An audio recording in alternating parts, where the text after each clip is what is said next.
Okay, hello and welcome. If you're here listening to this, you probably took my self-talk type quiz.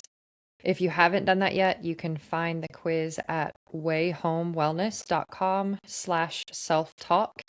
If you have taken it and you received the quiz results of being the numb one in your self-talk, then this video is for you. And I really want you to walk away from this video knowing that numbness is not a weakness. It's actually been a survival tool. So I want to say something to you slowly, clearly, and I want you to give it time to sink in. I want you to know that you are not broken. You are not disconnected. You're not doing it all wrong. And the parts of you that you feel like you've lost, they're not gone. They may have felt like they'd gone offline for a long time, but those parts of you might have been silenced by a wisdom that you weren't even aware of. So, if you have felt disconnected from your emotions, if you felt like you're floating through life without truly feeling it, or you struggle to connect with joy, even if you have had a history or a past of seeking behaviors that were self destructive just to feel a little bit more emotion, I want you to know that that does not in any way mean that there is something wrong with you and you can't get those parts of you back. Numbness is not just the absence of feeling, like a lot of people think that it is. A lot of times it's actually what happens when your system learned that feeling everything you were feeling was too much, or things were coming on too fast, or it felt too unsafe for you to process them. So think of numbness in terms of a survival mechanism that developed for you potentially during times of prolonged stress or trauma. And I think it's really important to note here that prolonged can mean different things to different people. And it's not a hard, fast rule of who's going to process it in this way and if the things that happened were bad enough for this to happen. You get to decide what was traumatic for you, but you don't always do that with your brain.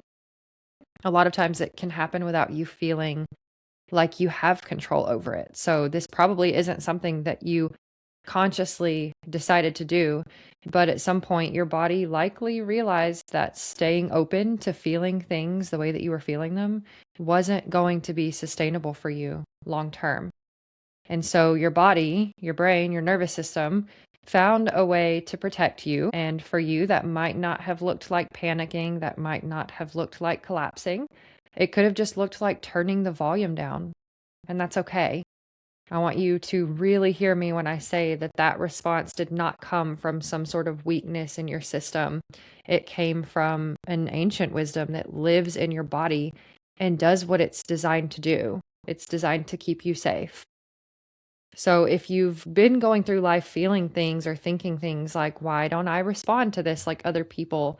Why do I feel flat when I should be feeling more emotion? Or why can't I access excitement or joy or even sadness the way that I used to or the way that I see others doing? I want you to reframe this and realize that these are signs that your system actually prioritized your survival over sensation, right? We have our five senses and we have signals coming in all of the time. And that was a little less important at some point than you surviving and walking away from something functioning the way that you needed to. So I want you to walk away knowing that you don't have to force yourself to feel again. You don't have to pretend or fake it until you make it. The nervous system hacks that can often feel like you're carrying even more weight or doing those wrong also.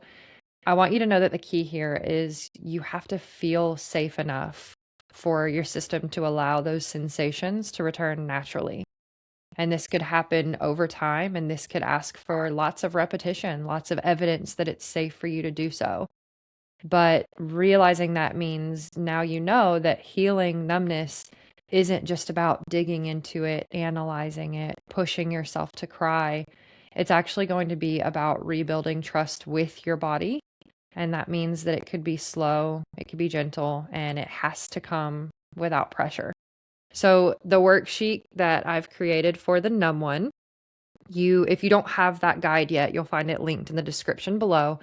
But this worksheet for you is not about feeling your emotions right away. It's not about forcing yourself to journal and sit with how you feel. It's about noticing things.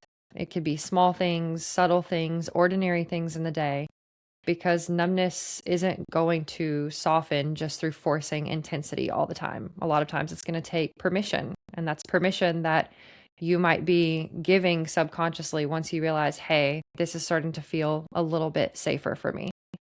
So just remember, you're not running late, you're not behind, your system is not working against you and refusing to heal. It's likely just been waiting for a pace and a strategy that felt survivable for you so that those sensations could come back online. And the good news is that you can offer that now. And I want to say that if at any point this worksheet or the work that you're doing feels overwhelming, or even if it doesn't, and you just want to reach out for support, you can find me on Instagram at Way Home Wellness. You can message me there, or you can always email me at Ashana, ASHANA, at wayhomewellness.com.